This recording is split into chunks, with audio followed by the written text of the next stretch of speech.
自由亚洲电台11月16日报道，在调查荷兰皇家空军上尉穆尼尔丁的母亲和嫂子的过程中，证实了他们已被中共当局以与外界联系为由判了15年的监禁。穆尼尔丁上尉表示，由于职业责任和工作需要，他长期远离政治活动。就这样，无耻的中共当局还是将他的母亲和嫂子关押，被判15年有期徒刑。对此，穆尼丁强调不再沉默，并且会尽其所能。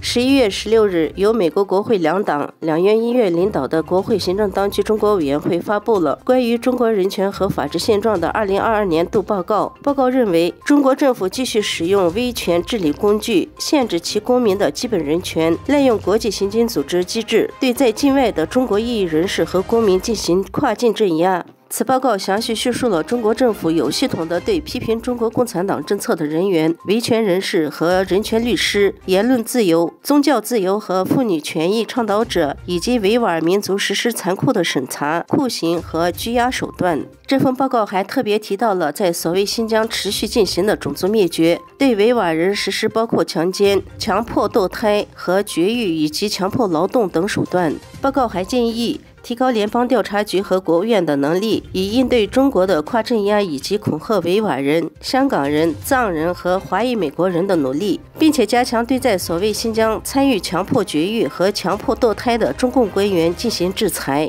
通过建立中国审查监督和行动小组，来保护美国企业和个人免受审查和恐吓，以限制中国在美国的恶意影响行动。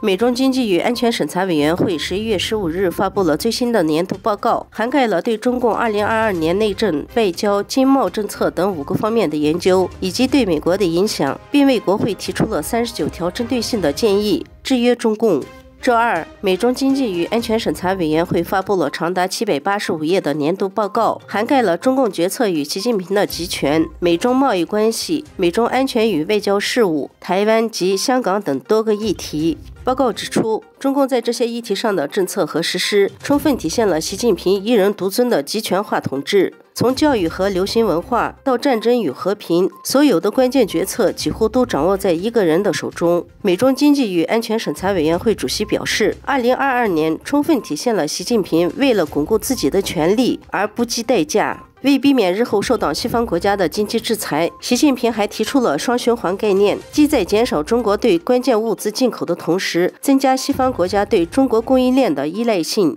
此外，报告还建议国会应与盟国合作，遏制中共对人权的压迫，以及对台湾和所谓新疆及香港的控制。